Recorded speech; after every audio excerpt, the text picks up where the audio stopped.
November 15, 2023. Colonel Marcus Rodriguez had 13 minutes to decide if he'd break every oath he'd ever taken. The encrypted phone buzzed once. The voice on the other end spoke two words that froze his blood. Tank, help. He hadn't heard that voice in 23 years. Not since Somalia. Not since the night a 7-year-old girl saved his life and lost her family because of it. The line crackled. Mortar fire echoed in the background. The building is coming down, Tank. Just like you taught me. Count to 10 when it gets bad. Marcus dropped the phone. His hands shook for the first time since Desert Storm. 3 members of Congress had his number. The Secretary of Defense called him personally. But this call came through channels that officially didn't exist. Someone wanted him to know that Dr. Amira Hassan was dying in Syria. Someone wanted him to remember what he owed her. Before we jump back in, tell us where you're tuning in from, and if this story touches you, make sure you're subscribed because tomorrow I've saved something extra special for you. The encrypted phone clattered across the concrete floor of the Veteran Crisis Center, its screen cracking against the metal desk leg. Marcus stared at it, watching the secure connection terminate in a cascade of digital static. 23 years of carefully constructed distance, gone in 30 seconds. Tank. Help. The voice belonged to a woman now, but he could still hear the terrified 7-year-old underneath. Still hear her whispering in broken English as mortar rounds shook the walls of that bombed-out clinic in Mogadishu. Don't cry, sir. My mom is coming.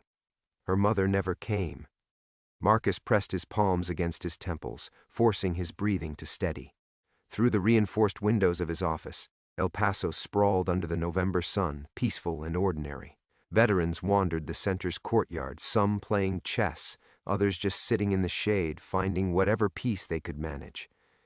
This was his world now, helping broken soldiers put their pieces back together, not whatever nightmare was unfolding in Syria.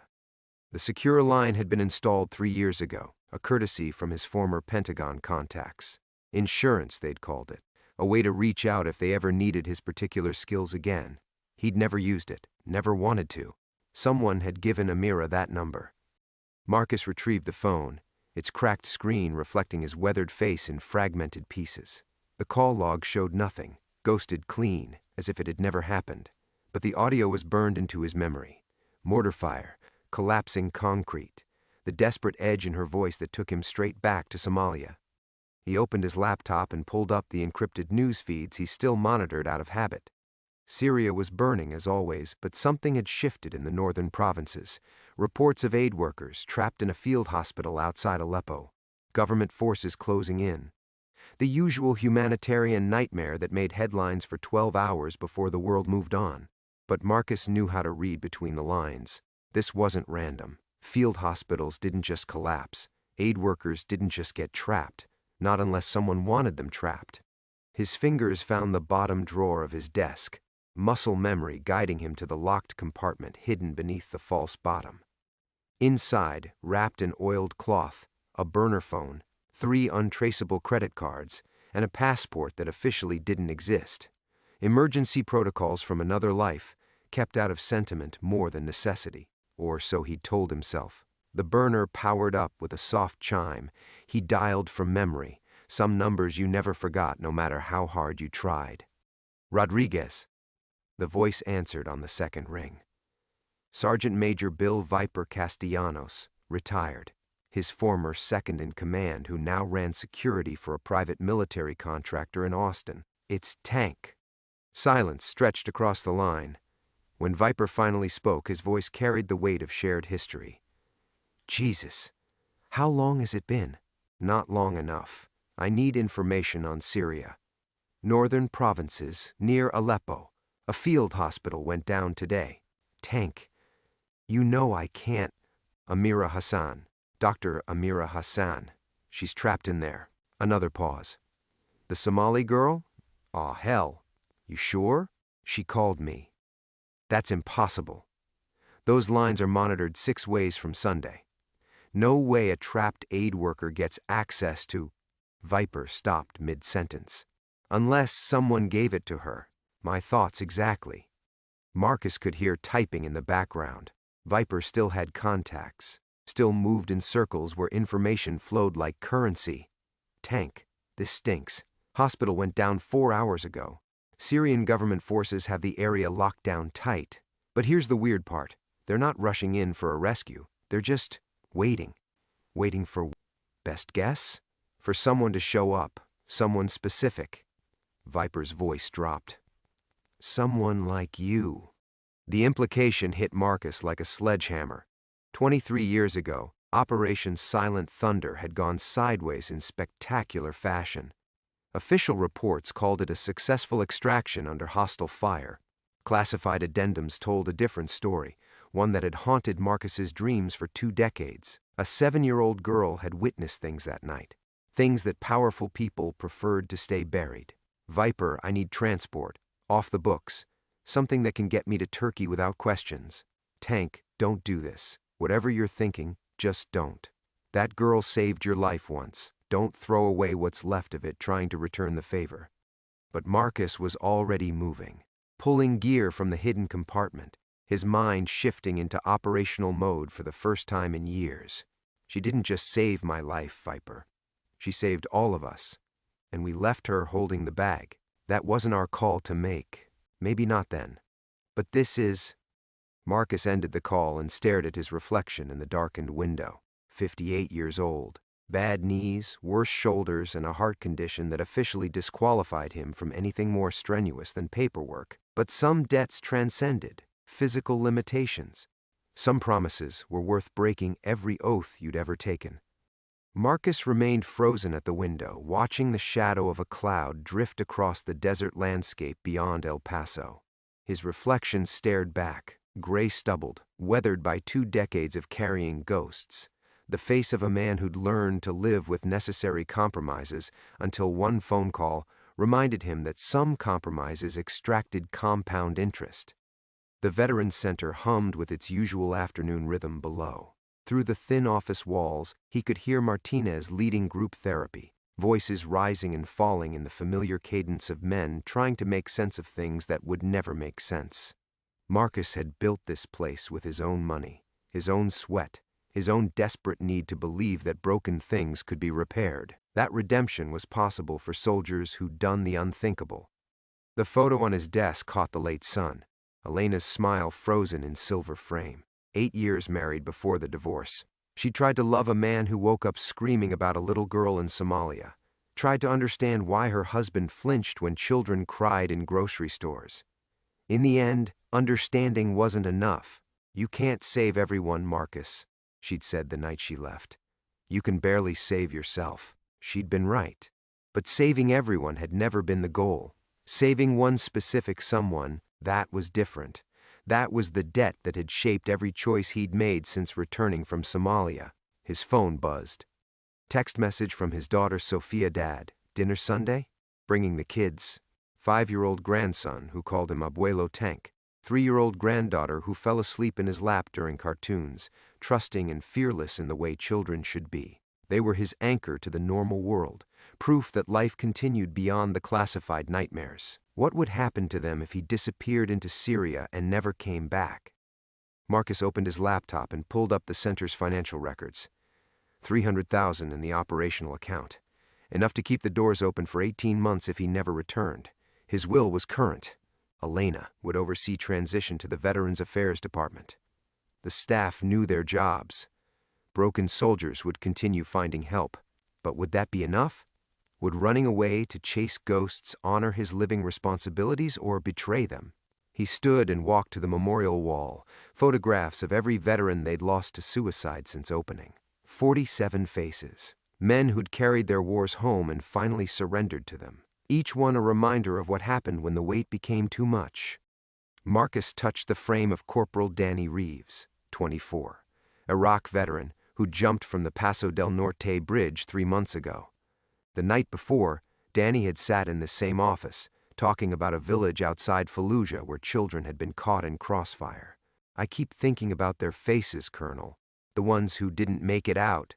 Some wounds never healed. They just learned to live beneath the surface, waiting for the right moment to resurface and demand payment. The encrypted phone buzzed again. Not a call this time, a message. Video file, no sender identification. Marcus's finger hesitated over the play button. Whatever this was, watching it would push him past the point of no return. The video opened on a concrete room, poor lighting, handheld camera.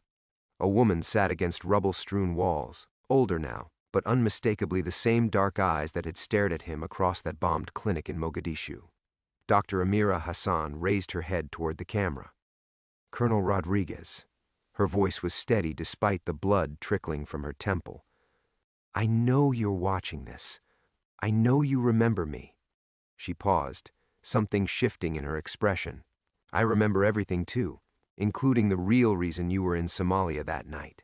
The camera jerked as an explosion shook the building. Dust cascaded from the ceiling.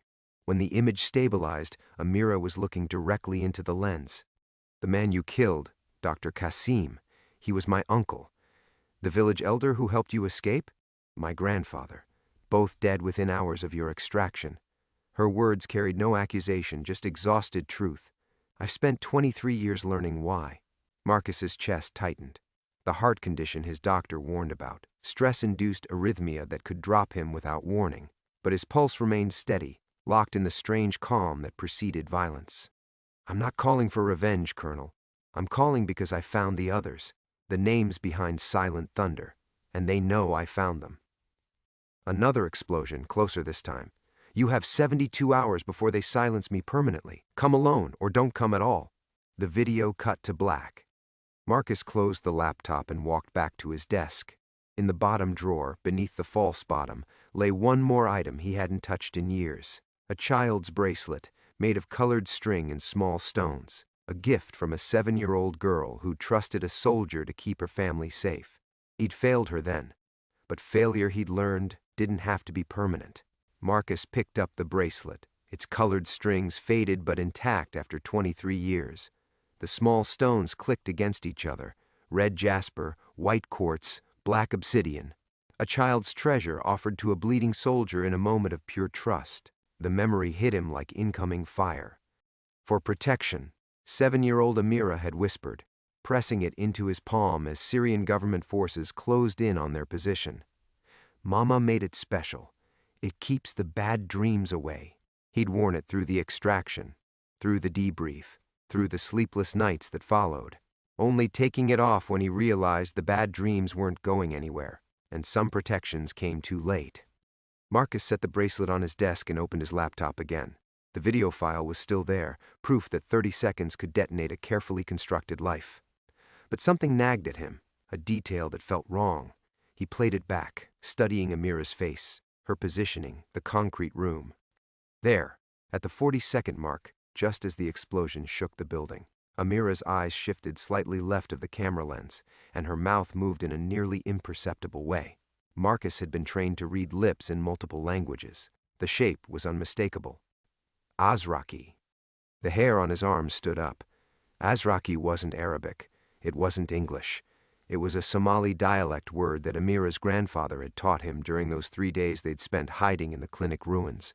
It meant blue-eyed devil, their private code for the CIA handler who'd been calling the shots on Operation Silent Thunder from a safe distance.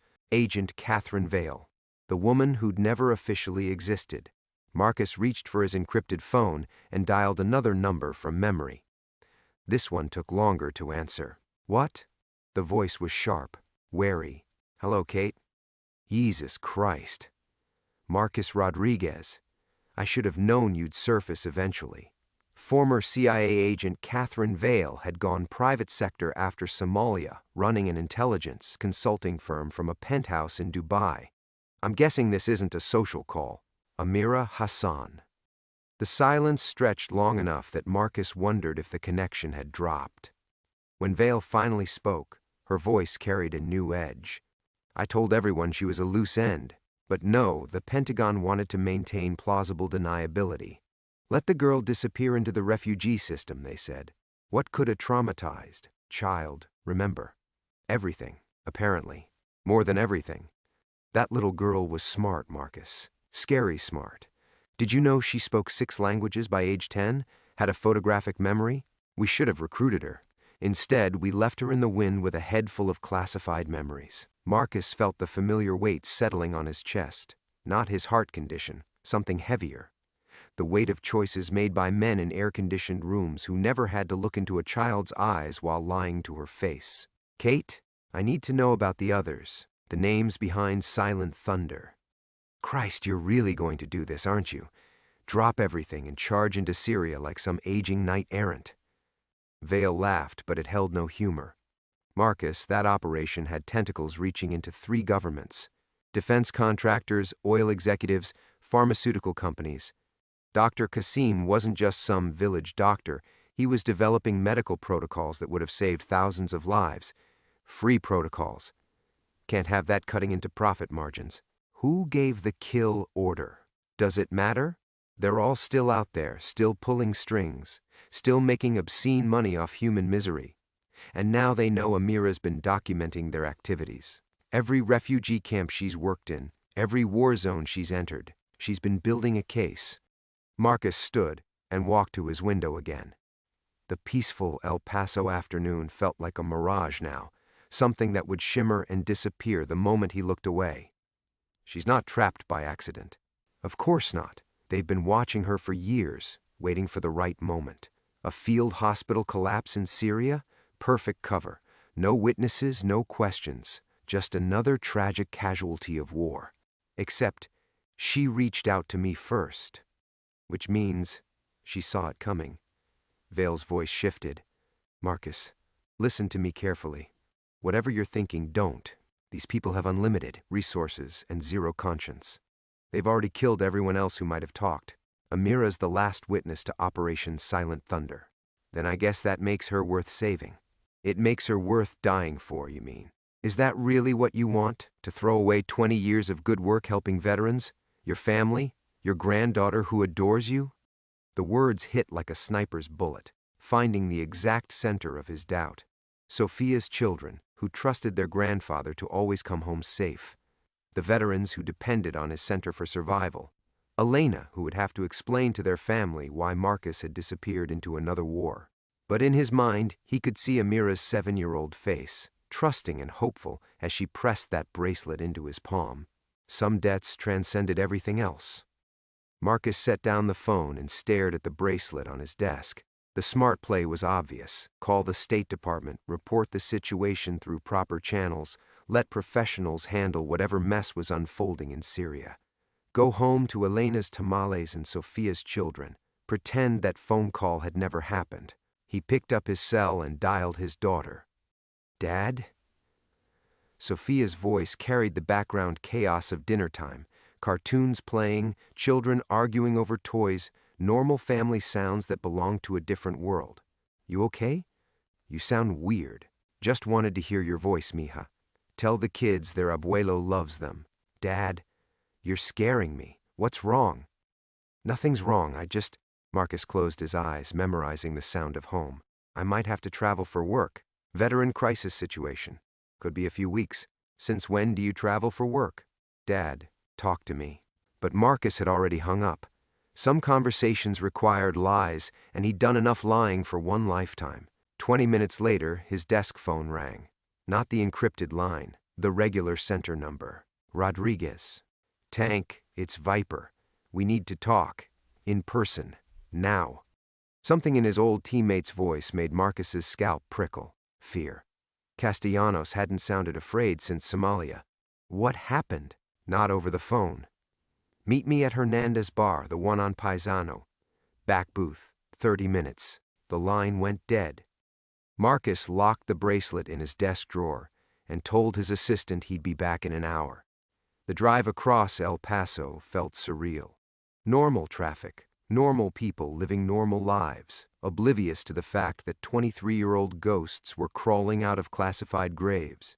Hernandez Bar was a dive that catered to off-duty Border Patrol agents and retired military. Dim lighting, cheap beer, and conversations that minded their own business.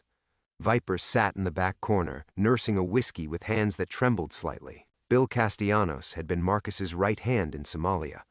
6 feet of pure muscle wrapped around a tactical genius who could read enemy movement like poetry. Now he looked like a man who'd seen something that violated the basic laws of physics. Talk to me. Marcus said, sliding into the booth. After we hung up, I made some calls. Asked around about your Dr. Hassan. Viper's voice was barely above a whisper. Tank, nobody wants to talk about this woman. And I mean nobody. Pentagon contact hung up on me. State Department pretended I didn't exist. Even my Black Ops buddies went silent. Marcus felt ice forming in his stomach.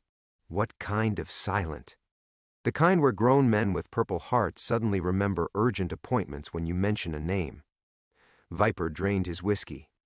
But I kept pushing, called in markers, twisted arms.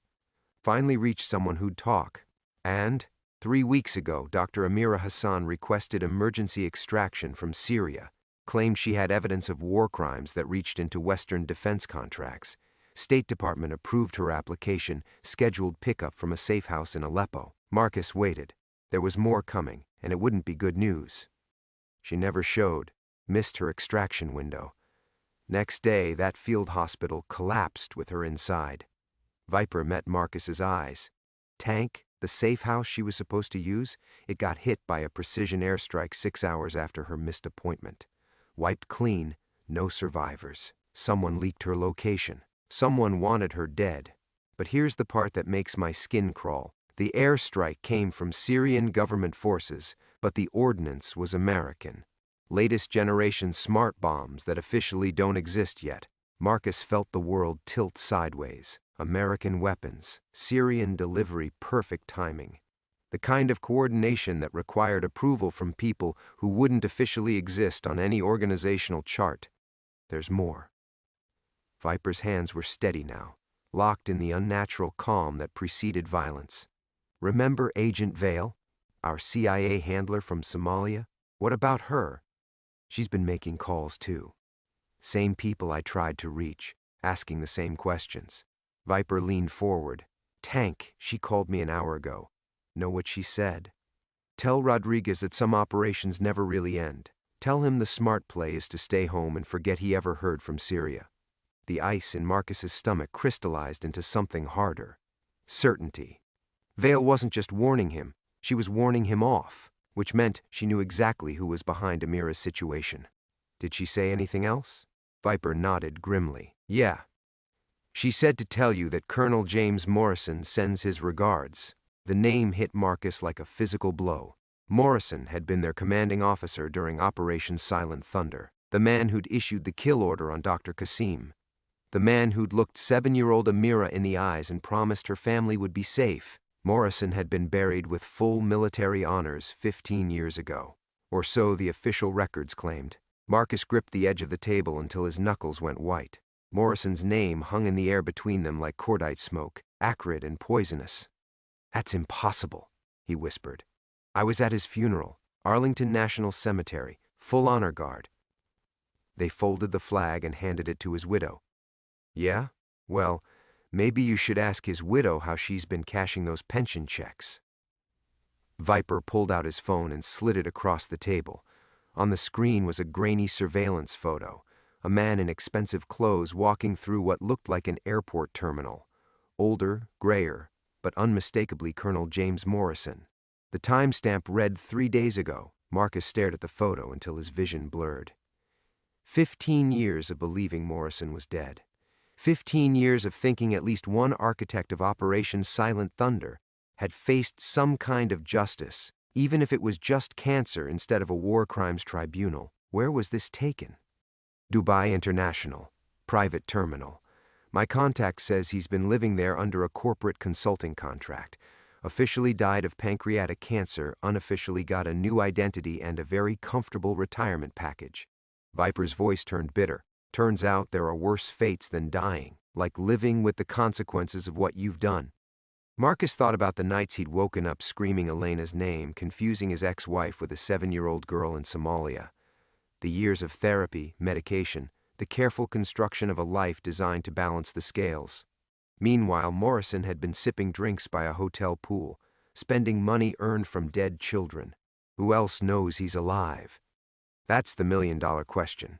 But I'd bet good money that Dr. Hassan found out. Think about it. She's been working refugee camps across the Middle East for 20 years. Someone with her intelligence, her memory, her connections, she would have recognized. him eventually. The pieces clicked together like rounds loading into a magazine.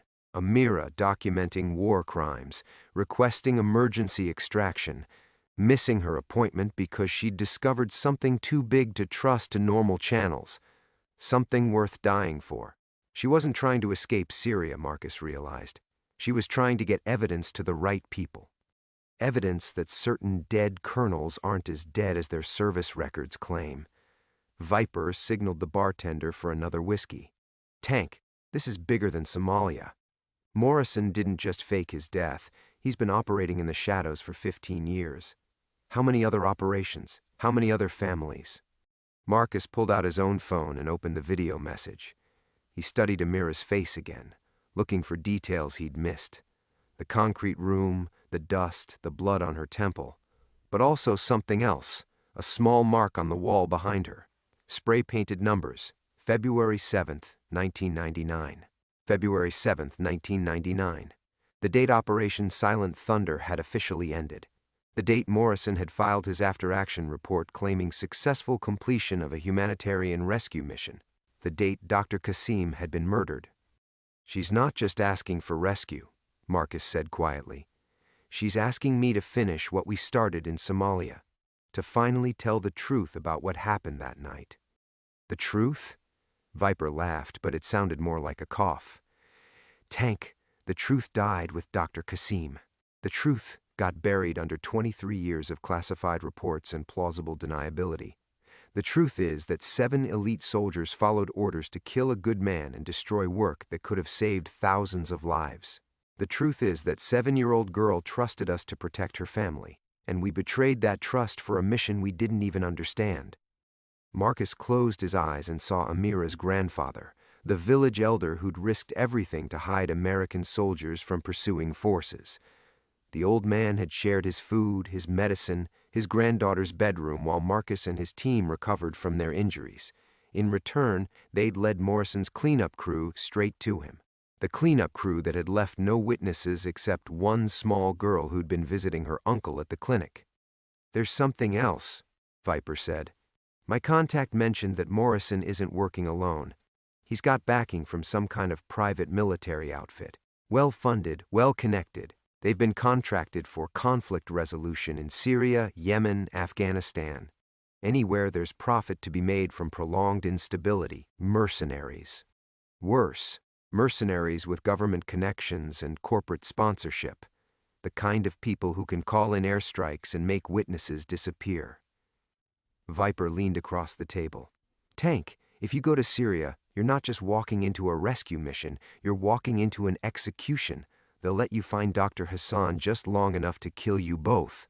Marcus thought about his granddaughter's laugh, Sophia's worried voice on the phone, the 47 photographs on his memorial wall, men who'd carried their wars home and finally lost the fight. Then he thought about colored string and small stones, about a child's trust offered in darkness to a stranger who'd promised to keep her safe. Some promises, once broken, never stop bleeding. "Set up the meeting," Marcus said. "I need to talk to the rest of the team." The meeting was set for midnight at Rodriguez Auto Salvage, a sprawling junkyard on the outskirts of El Paso that belonged to Marcus's cousin. Neutral ground where conversations disappeared among the rusted hulks of forgotten vehicles. Marcus arrived first, parking between a crushed pickup and a sedan that looked like it had been through a war zone. The irony wasn't lost on him. Everything in this place had served its purpose and been discarded, just like Delta Force operators who'd outlived their usefulness. Viper came next, followed by Tommy Wrench Morrison, no relation to the colonel, despite the shared name that had been a running joke during their Somalia deployment. Wrench looked older than his 55 years, gray beard streaked with premature white, hands scarred from his current job as a civilian aircraft mechanic. Behind him walked Jake Prophet Williams, still lean and dangerous at 62, though his dark skin now carried lines that spoke of too many sleepless nights. The last to arrive was Danny Ghost Chen, Marcus's former communications specialist. Ghost moved like smoke between the wrecked cars, appearing suddenly in their circle with barely a sound. 2 decades as a private security contractor in various global hotspots had only sharpened his natural stealth. "Well, this is cozy," Prophet said, settling onto the hood of a destroyed Crown Victoria. Just like the old days, except we're all too old for this shit and nobody's shooting at us. Yet. Marcus looked at these 4 men, the survivors of his original 7-man team. The other 3 had died in various conflicts over the years, carrying their Somalia secrets to early graves. These were the ones who'd made it home, built lives, found ways to live with what they'd done. You all know why we're here, Marcus began. Because you've lost your goddamn mind, Wrench interrupted. Viper filled us in on the drive over. Tank, what happened in Somalia was fucked up, but it's ancient history. We were following orders. Were we? Marcus pulled out his phone and played Amira's message. The 5 men watched in silence, their faces revealing nothing. 20 years of practice at burying emotions. When it finished, Ghost spoke first. She's laying a trap, has to be. Nobody survives being buried in rubble for days, then makes a video that coherent. This whole thing stinks like a setup. Maybe, Marcus said. Or maybe we never understood what really happened that night. Any of you ever wonder why Morrison was so insistent that Dr. Kasim had to die? Why we couldn't just extract him like originally planned? Because Intel said he was collaborating with hostiles, Prophet replied automatically, feeding medical supplies to warlords instead of civilians. That's what Morrison told us. But did any of you actually see evidence, communications intercepts, surveillance photos, anything beyond the colonel's word? The silence stretched uncomfortably long. Marcus could see the doubt creeping into their faces, the same doubt that had been gnawing at him for 23 years. Wrench shifted position, the metal of the car hood creaking under his weight. Tank, even if you're right, even if Morrison lied to us, what's the play here? Unauthorized military action on foreign soil to rescue one person? We're not exactly spring chickens anymore. The play is justice, Marcus said, for Dr. Kasim, for Amira's family, for every life that could have been saved if Morrison hadn't killed a man whose only crime was providing free medical care. Justice? Ghost laughed harshly. Tank, I've seen enough of the world to know justice is a luxury item, expensive and rarely available to people like us. The men who gave those orders are still out there, still powerful, still untouchable. Marcus took a deep breath, knowing his next words would change everything. Morrison's alive. The statement hit like a fragmentation grenade. Prophet slid off the car hood, suddenly alert. Wrench cursed in Spanish. Ghost's hand moved instinctively toward where his sidearm would be if he were carrying. That's impossible, Wrench whispered. Viper has photos, recent ones. Morrison faked his death 15 years ago and has been running private military operations ever since. Marcus met each man's eyes in turn. How do you think he was able to afford such an elaborate disappearance? Where do you think the money came from? The implications hung in the air like smoke from a funeral pyre. If Morrison was alive, if he'd been getting paid for Operation Silent Thunder, then everything they'd believed about their service was a lie. They hadn't been soldiers, following orders. They'd been hired killers masquerading as patriots. Prophet's voice came out strangled. The colonel always said the mission was classified so deep that normal rules didn't apply, that we were saving American lives by eliminating a threat to regional stability. Regional stability, Marcus repeated bitterly.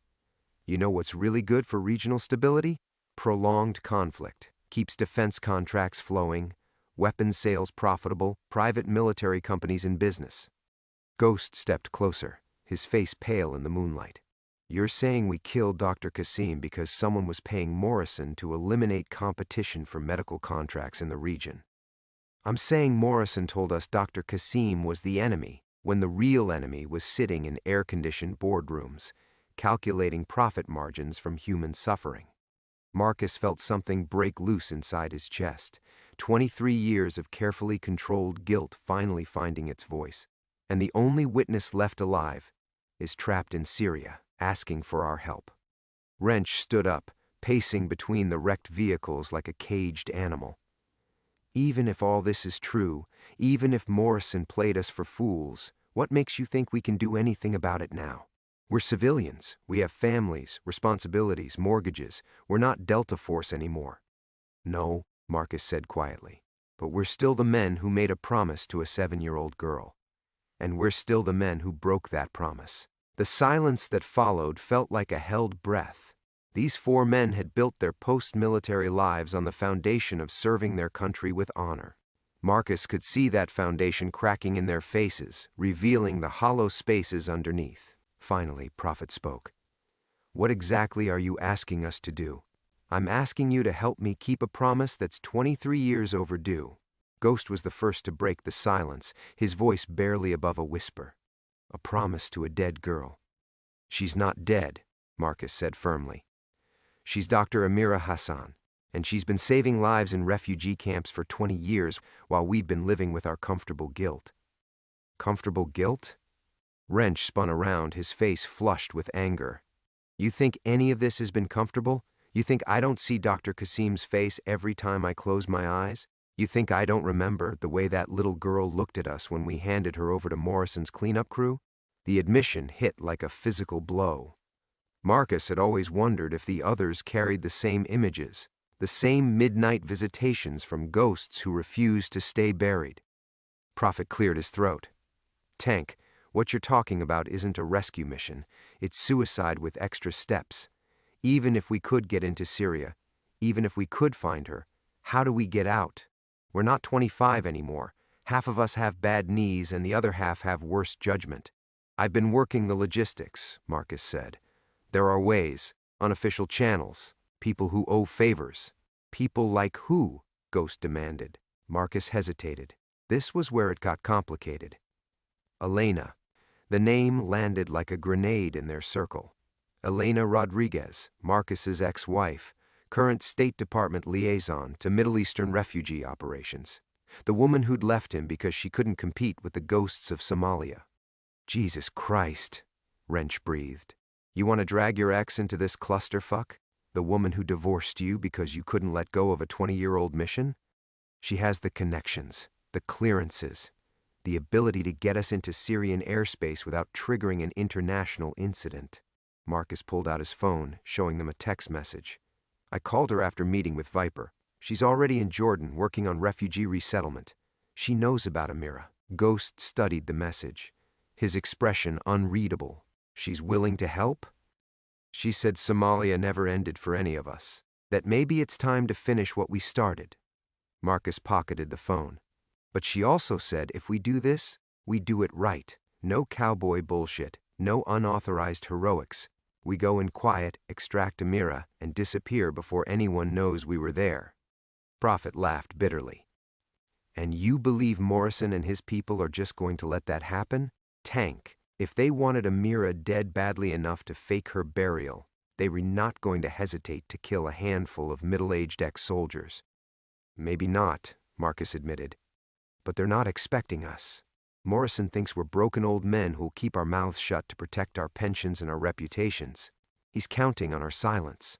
"Our silence has kept us alive for 23 years, Ghost pointed out. "Has it?" Marcus looked around at his former teammates. "Wrench, when's the last time you slept through the night? Prophet, how many bottles you go through in a week now? Ghost, you think I don't notice the way you check every exit when you walk into a room?" Each man looked away, unable to meet his eyes. "We've been dying slowly for 2 decades, Marcus continued. "Carrying Morrison's lies, protecting his secrets, living with the knowledge that we killed a good man and abandoned a child who trusted us. How is that different from being dead?" Wrench stopped pacing. "Because dead is permanent, Tank, and what you're proposing is a really good way to make it permanent for all of us. Then we make sure we do it right." Marcus felt something shifting in the air between them. Not agreement yet, but the possibility of it. One last mission. Clean insertion, surgical extraction, justice for everyone Morrison destroyed. We go in as ghosts and come out as the men we used to be. The men we used to be were killers following orders, Prophet said quietly. "No," Marcus replied. "The men we used to be believed in something. Before Morrison, before Somalia, before everything got twisted into profit margins and private contracts, we believed we were protecting people who couldn't protect themselves." Ghost walked to the edge of their circle, staring out into the darkness beyond the junkyard. "If we do this, and I'm not saying we should, but if we do this, we're burning every bridge behind us. No coming home to normal lives. No pretending we're just veterans running crisis centers and fixing aircraft. Good, Marcus said. Normal stopped working for me about 23 years ago. The four men stood in the graveyard of rusted metal and broken dreams, each wrestling with the weight of Marcus's proposal. They'd spent decades building walls around their guilt, constructing careful lives designed to contain their demons. Now Marcus was asking them to tear down those walls and face what lay beneath. Prophet finally spoke, his voice carrying the weight of years. When do we leave?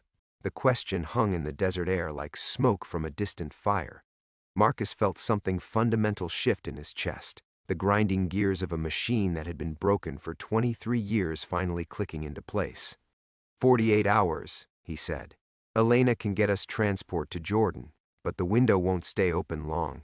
Morrison's people will be watching for any unusual activity. Wrench kicked at a rusted hubcap, sending it clattering into the darkness. This is insane. We're talking about infiltrating a war zone to rescue someone who might already be dead, all to settle a score with a ghost who's been pulling strings for 15 years.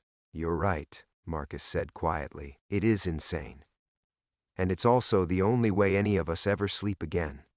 Prophet moved closer to the circle, his weathered face illuminated by the pale moonlight filtering through the skeletal remains of a school bus. Tank, there's something we need to talk about first. Something that's been eating at me since Viper mentioned Morrison was alive. The tone in Prophet's voice made Marcus's stomach tighten. What? The extraction coordinates. Remember? Morrison gave them to us personally. Said they came straight from command. Prophet's hands clenched into fists. But I was monitoring communications that whole week. There were no transmissions from command about extraction coordinates. Ghost turned from his position at the edge of the circle. You never said anything. 'Cause I thought I'd missed something. Radio malfunction. Encrypted channels I didn't have access to. Prophet's voice cracked slightly. But if Morrison was working for private contractors, if the whole mission was off the books, then the coordinates weren't for our extraction, Marcus finished, the pieces falling into place like shards of glass. They were for the cleanup crew. The silence that followed felt like standing in the eye of a hurricane. Marcus could hear his own heartbeat, the distant sound of traffic on the interstate, the whisper of wind through broken metal. Wrench spoke first, his voice barely audible. We led them right to Dr. Kasim's clinic. And to Amira, Ghost added. She wasn't just a witness to her grandfather's murder. She was supposed to be a victim. Marcus closed his eyes and saw it all again. The trusting face of the 7-year-old girl who'd braided colored string while her grandfather treated American soldiers. The way she'd smiled when Marcus had taught her to play tic-tac-toe in the dust. The absolute faith in her eyes when she'd said her mother was coming, that everything would be all right. Jesus Christ, Prophet whispered. We were the bait. Morrison used us to flush out Dr. Kasim, then sent the cleanup crew to eliminate everyone who knew about his real work. Including us, Marcus said, opening his eyes. If that IED hadn't gone off early, if we'd been at the extraction point on schedule, we'd have been buried in unmarked graves right next to the doctor, Wrench finished. The weight of this revelation settled over them like a shroud. They hadn't just been soldiers following questionable orders. They'd been marked for execution from the moment they'd stepped foot in Somalia. Morrison had planned to eliminate his entire team along with their target, ensuring no loose ends, no inconvenient questions, no witnesses to his private war profiteering. Ghost's voice came out flat and cold. The only reason we're alive is because we were late to our own execution. And the only reason Amira survived was because she wasn't at the clinic when Morrison's people arrived, Marcus said. But she saw enough. She knows what we did, what Morrison did, what really happened that night. Prophet began pacing, his military bearing evident even after decades of civilian life. If she's been documenting war crimes, if she's connected Morrison to other operations, then she's not just a witness to one murder, Wrench said, understanding dawning in his eyes. She's a threat to an entire network.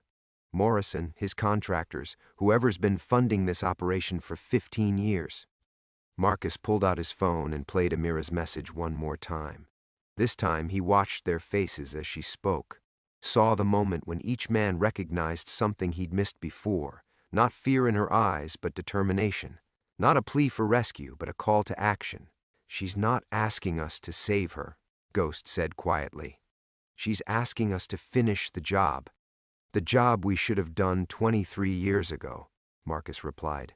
"Before we knew the truth, before we understood what Morrison really was." Prophet stopped pacing and looked directly at Marcus.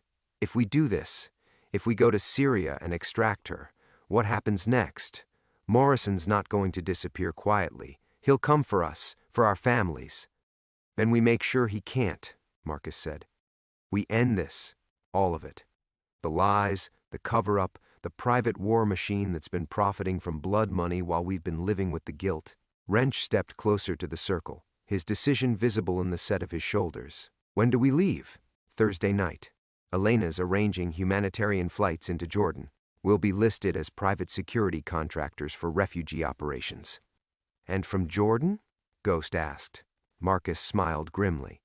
"From Jordan, we go hunting."